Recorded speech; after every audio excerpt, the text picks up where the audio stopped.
All right. Let's do it. 3, 2, 1. And here we are on the Media Mindset. I am so excited to have Jon Chang with us today. Welcome, Jon. Thank you for having me. So Jon and I have a long, illustrious past together, I should say. We went to high school together. Oh, yeah. Jon was not the lead, but the star in a play that I put in on my senior year. He was a freshman. And since then, he's moved to New York. I've moved to New York, back from Chicago, Illinois, or suburbs. And he's doing some amazing things in the media marketing space. So we're like, it's podcast time, baby. Bring it back. I'm here with David Tao as well. Hello. And we are excited to talk with you, Jon. Welcome. Thank you for having me. Yeah, I know. We've known each other since, 2003, 2004? Yeah, it's been a minute. This might be like one of my longest relationships. Wow. Yeah. I'm proud of us. Yeah. Let's build on that. Let's dive in deep. Yeah. I'm really looking forward to being the third wheel in a discussion for people who went to high school together. Yeah. I'm going to observe. I'm going to learn a lot. Good, because that's what this is about. So I'm glad we're on the same page. The world is run through Barrington High School connections. So it's an elite media space connector. Well, welcome, Jon. Will you tell the listeners a little bit about you, other than your great acting past? For the record, I was like an extra. I think I had literally one line. But he said you were the star. It sounded like you stole the show. Yeah. When I think of you, it was a Greek tragedy. And I do think of you wearing a toga in my mind whenever I think of you. So if that... I should have worn the toga today. Yeah, I don't know why you're wearing this weird normal clothes. I'm going to incorporate the word thespian into this episode description. Oh, please do. 100%. Well, so since I gave up my dream of being an actor, I have definitely gotten into marketing. I work full-time as a product marketer for IBM Watson Marketing. Do research for which markets, what personas, and so forth we can go into, and then positioning, messaging. So it's like a lot of the fun, strategic-based work that then goes out to the sales team, the channel marketers, and so forth. Really love working on that kind of strategy. Because it's Watson, it's all AI-powered, and I just get to nerd out all day. And speaking of being a nerd, I also teach 2-semester courses at New York University, analytics and then social media marketing. Great. And I'll add on for the Forbes plug is that we have 2 members of the 2018? Which year? 2019 year. Yes. 2019 year, yes. 30 under 30 class. I'm the old meat in the middle of the sandwich, but I'm picturing us in togas with the meat. So we can chat a little bit about that. But you were in advertising, right? Yeah, marketing and advertising. Marketing, advertising. There are. I can't even name all the lists they have. I think there are 10 different lists now. I think so. There's an esports one now. Oh, wow. I really want to make that. Yeah. Those are the cool guys for sure. Oh, my goodness. Excellent. Well, tell us about IBM Watson. I think probably most people know what that is, but give us a little background on that and exactly what's the role of the marketing department there? Yeah, I mean, huge question unpacked, but to start off with Watson as a whole, it is a gigantic product. It's all AI powered. It's kind of like the oldest kid in the playground if you're looking at all the AI tools, and it does everything from oncology to blockchain, IoT, SaaS products, and so forth. It's actually even being incorporated in the new product streams that I don't work on, so I'm speaking on their behalf, for the record. But it's investing in quantum, blockchain, and IoT. So I think if you look at use cases like driverless cars, needs 5G, of course, but then you need AI as well. So I think that one of the things that the company looks at as a whole is how AI can be bundled together for the other future technology for the organization. So and then oncology, I think it's treated over 50,000 cancer patients. It's also used in dermatology for identifying cancer. So Watson is kind of everywhere. Oh, fun fact. So also powers Korea Air and also powers agriculture in Napa Valley. It's reduced water waste by 35%. I just thought it was a Jeopardy contestant all these years. Yeah. Well, that's one of the super interesting things is that when I go speak at conferences, they're like, where's Watson? I'm like, no, it's not a thing. You just roll it. You roll out like a big server stack. That's Yeah, exactly. I mean, it's like a server that's like 3 floors. I'm not going to bring that. What can you clarify? Like, what do you mean it does all these things? Like, Totally. how does it integrate with all this stuff? Who's doing it? Like that type of thing. Well, I mean, The interesting thing about AI is that one of the best ways I've heard it explained is that it has the power to be creative and have creativity. And then when you dissect that technically, it's like, okay, well, what if I had like an intern and I gave the intern just some like loose directions and like our database? You would expect that that human would eventually connect all the dots, come to conclusions, and like build work. It's similar, I mean, even more advanced than that, where once the AI, Watson, this example, gets, let's say, all of the information ever made about oncology, it could then take input about patients and then search through billions of documents, find the right documents that are appropriate for the patient, and then suggest treatment plans. So it's that kind of stuff where it does it for you from the marketing standpoint. So I work on MarTech and ad tech products. For programmatic, it optimizes the ads, it finds the placements, and then it adjusts bids in ways that, yeah, machine learning can do that, but the difference between very, very, very fine line between machine learning, which you train to do something, and then AI is that AI will eventually grow and learn on its own. I have one less allegory. So Watson, one of the products I work on is a CMS, so a content management system, and it tags images, videos, documents. And it recently started tagging things with the word lit, L-I-T, and I guess it just learned slang. And that was one of the things that we did not teach it. It just over time eventually learned all modern vernacular and then started using that for SEO and tagging content. So it's evolved. It's about a teenager age now. Is that like? Exactly. It's maturing. Very Gen X. Yeah. It's Gen Z. It's a 10th grade reading level. That's pretty. advanced. I have a question. This is something that I've been a bit curious about, and this is more on kind of like the partnerships, maybe biz dev side of Watson. There are all these awesome applications, and it seems like more novel applications are expanding, whether it's in the medical space, whether it's in the agricultural space, which is really cool. Didn't know about that. That's awesome.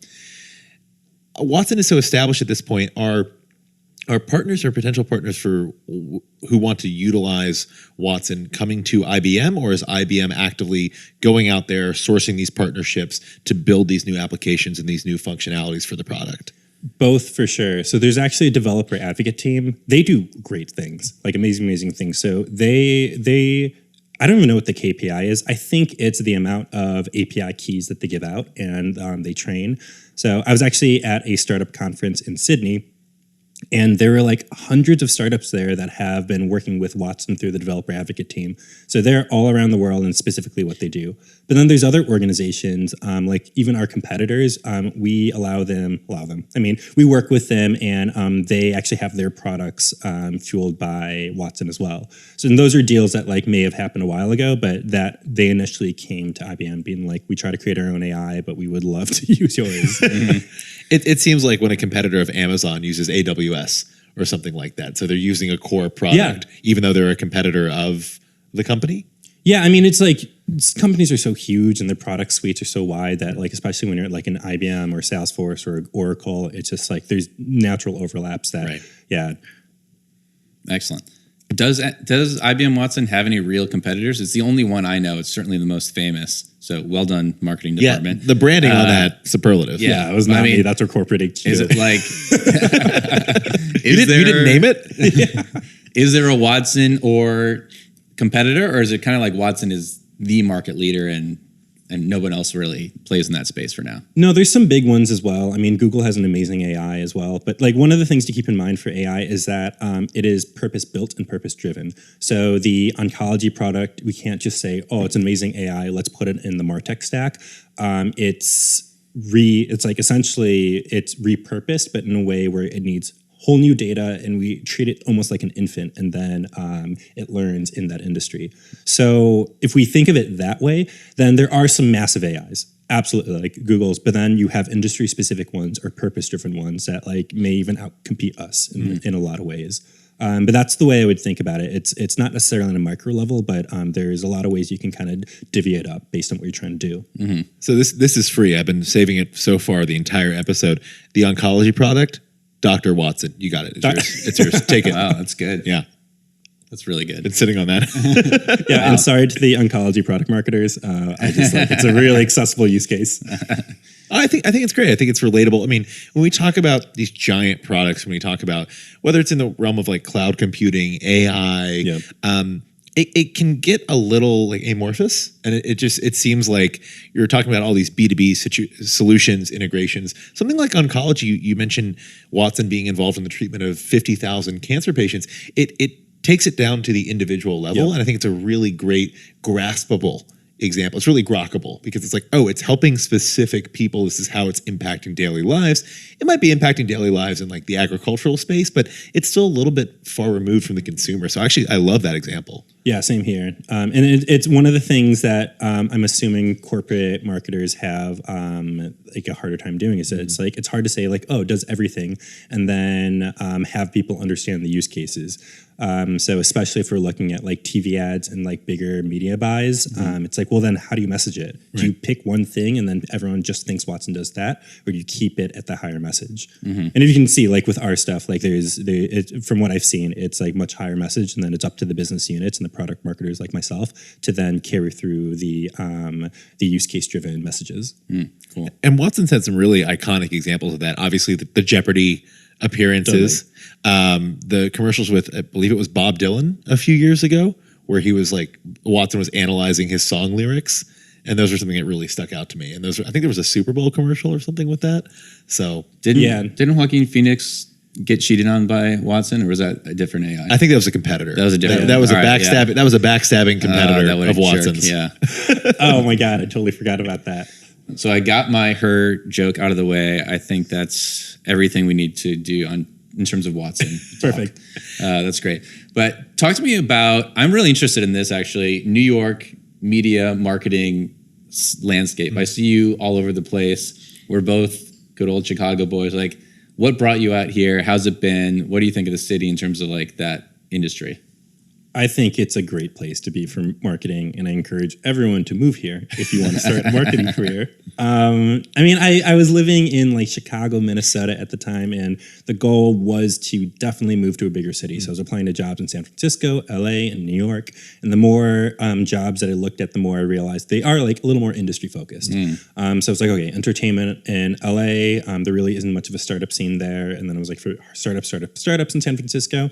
And then I looked at New York, and I was like, well, if I don't necessarily want to just go into startups and instead I develop interest, like anyone starting a career, then New York's a great place because then I can go into fashion, I can go into whatever it is. So in terms of like the overall verticals, I do love being in New York because I'm constantly meeting marketers who are in a variety of industries. Whereas I don't think you get that in different places. Like Chicago, it's like pharma and like United. And that's primarily what you're seeing. So I really loved when I first came to New York. I actually worked out of the first WeWork ever, and they were like giving away free rent because they couldn't get anyone to sign up for memberships. And it was part of a startup there, and I met a whole bunch of like really amazing people. Shared an office with, which is now a good story. Shared an office with the guy who started the Fire Festival. We were in the same fantasy football league and all that kind of stuff. And from there, I mean, it's really like a bump into each other petri dish. This whole city, and it was almost impossible not to have an accelerated career because there's so many people here who are so driven and learning across industries. So, and I think that's kind of undervalued, both with people who live here, and it's kind of like you stop reaching out. But then as people are assessing being a marketer in different cities, it's like maybe you won't be tied to a single industry your entire career. That's something to think about and something I kind of preach about to my students. One reason that I love this podcast is it's a really good way for us to reach out to people who have influenced us, who we want to connect with a little bit more on the media and content side specifically. Are there any meetups, email list tools that you really like to leverage to connect with more and more people who are in content marketing and the media landscape in New York? Or do you take more of an organic, this petri dish approach? It shifted away from kind of the petri dish approach a little bit, but I mean, so actually, especially when I first moved here, I was so broke. I lived in this railroad apartment where my mattress folded up on both sides, and you had to walk through my mattress to get to the bathroom. Oh no! And I was super broke. So I had this spreadsheet that had events that were listed on Eventbrite, Gary's Guide, Meetup.com, SOS, the newsletter, and I don't think Charlie O'Donnell had his newsletter at that point. And one column was, is it free to attend? The second was, will there be booze? And the third one was, will there be like free food? And if it checked all of them, then I would go. You're there. Well, and I used to stay and be the last person and then ask if I can take the party platter, like what's left of the party platter home. There's so many instances where I'm riding the L train and I just have the party platter and that's my like lunch the next day. So it was like, I was so broke that I was forced to go meet people. And I found that was like an effective strategy. Since then, it's actually one of the reasons why I've decided to speak at conferences and meetups and all the kind of stuff. So it's still sourcing from the same places like meetup.com and Eventbrite and finding what people are putting on. But one of the great things about being a speaker, even if it's like a non-paid opportunity, is that you get to sit in the green room with all the other speakers. Mm-hmm. So, I mean, it sounds like it's similar to like one of the points you made about making this podcast. Right.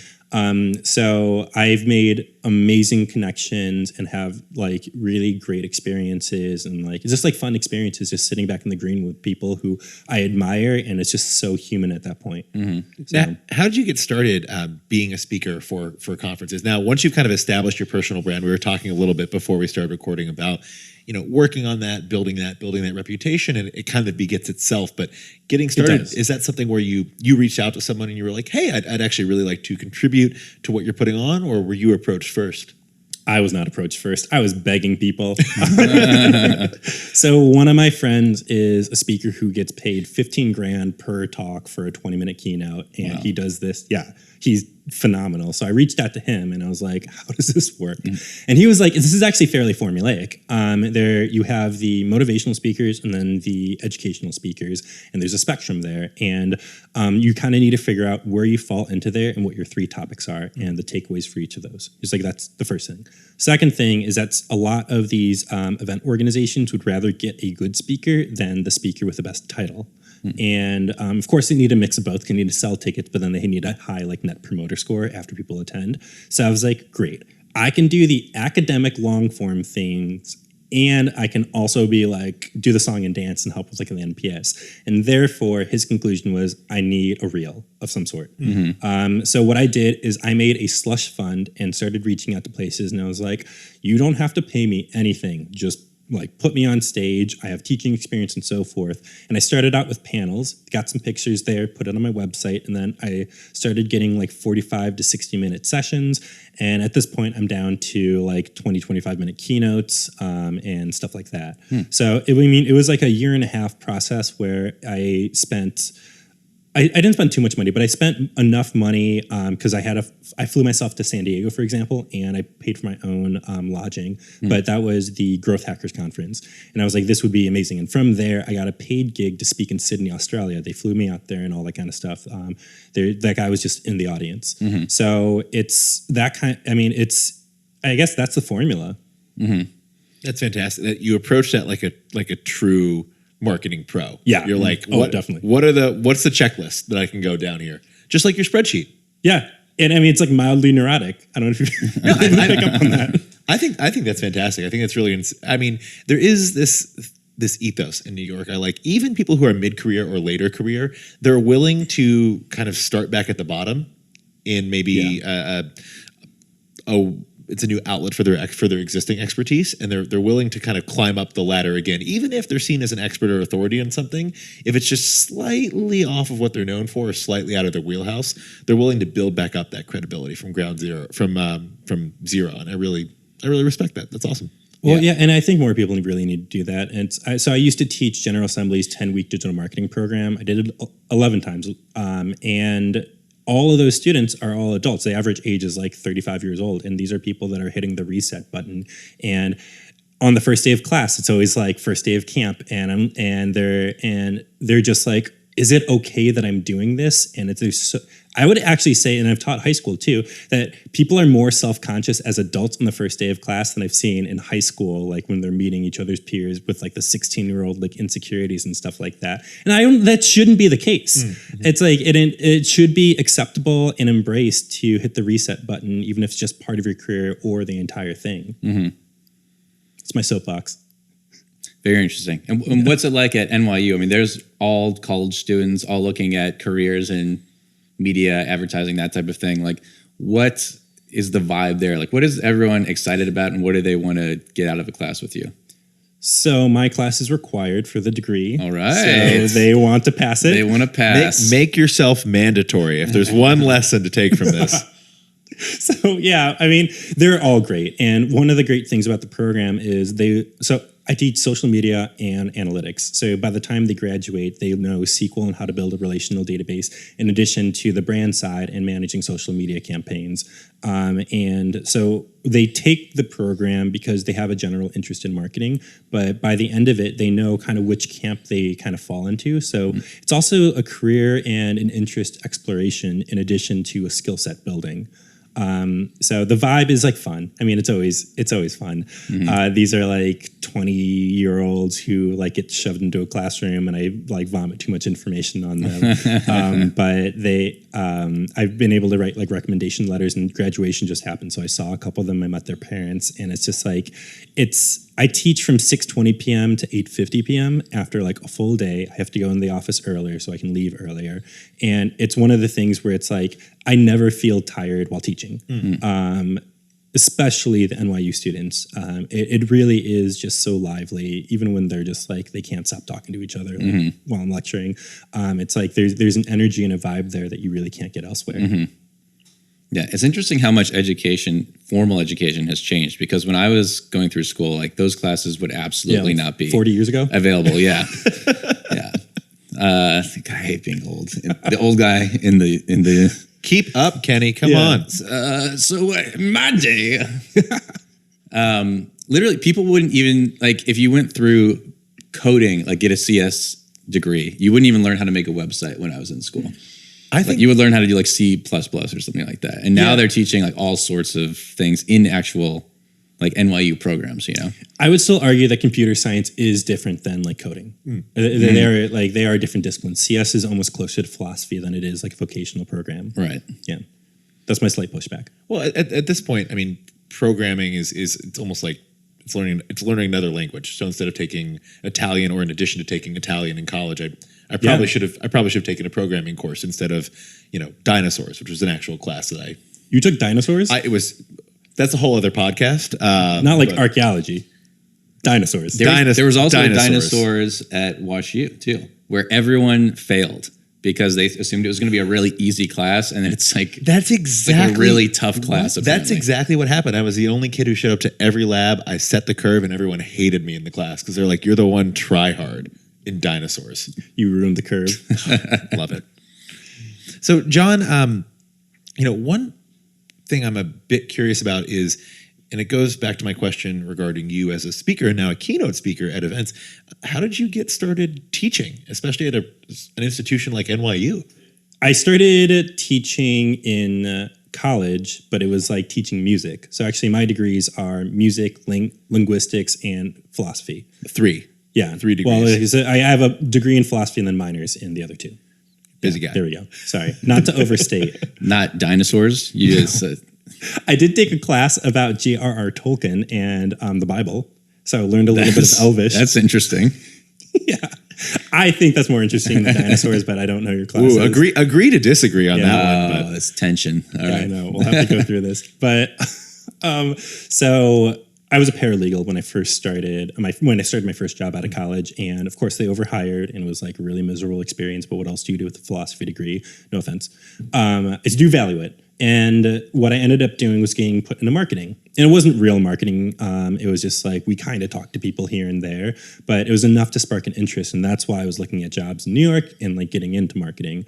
However, I took kind of a summer gap because it's very hard to find a job, and instead became a summer camp RA and teacher at this program hosted at Yale University called Exploration Summer Programs. I'm actually now on the board of trustees for them. They're a phenomenal organization.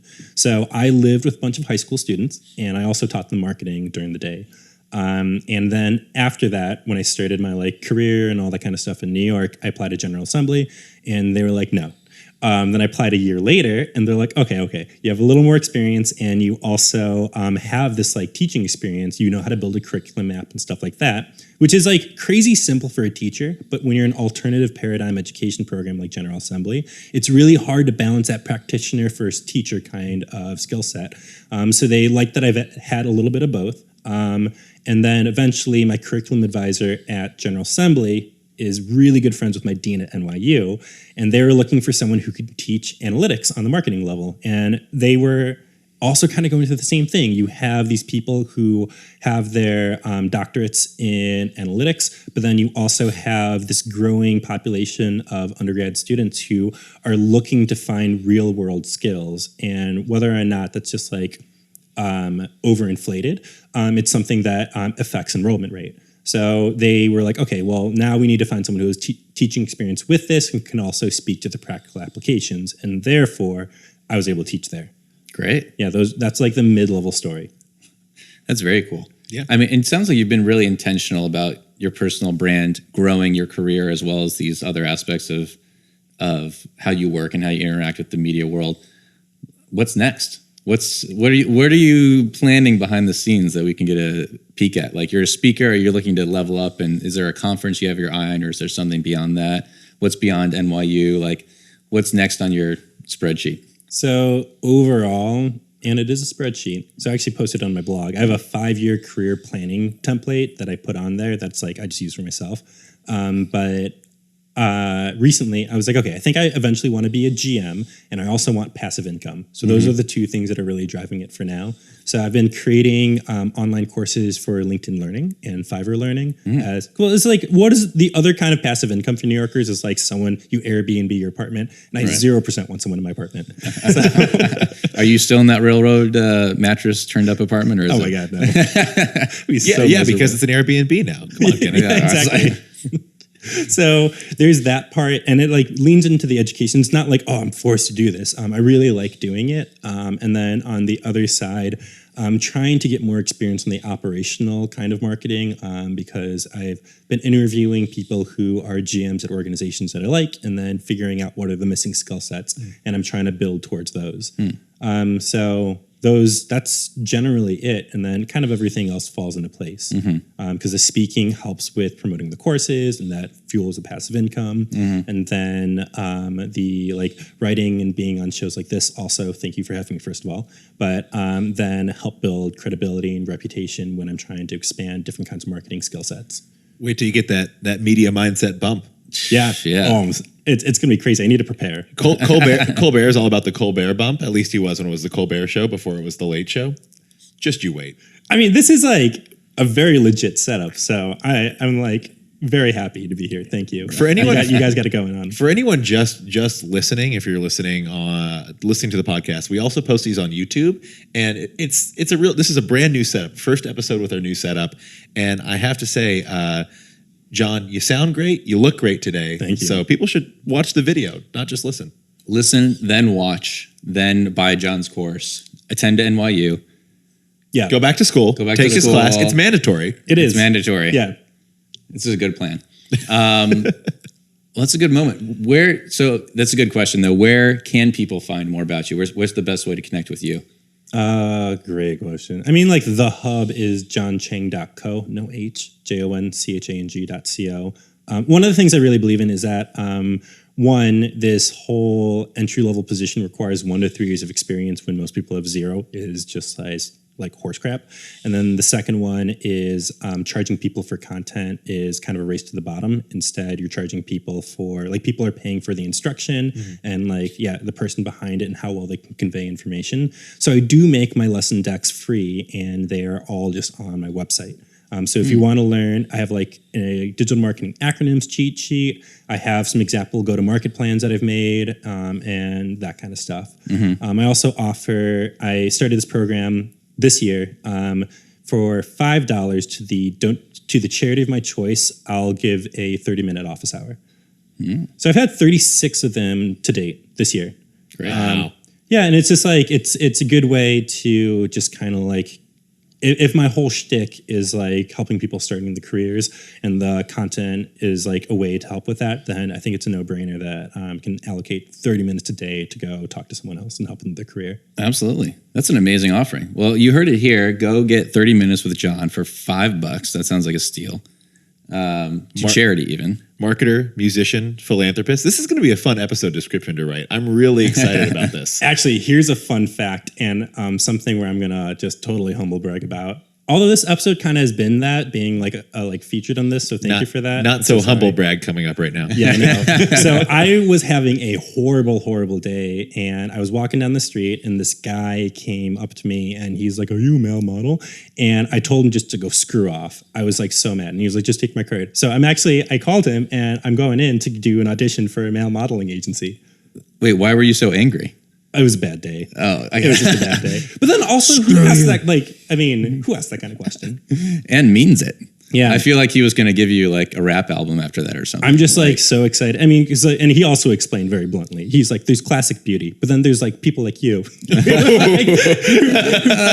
Specific scenarios. And I was like, yeah, I'll take that. All right. Yeah, that put it in humble brag. Yeah, category. you guys are more like classic beauty. And then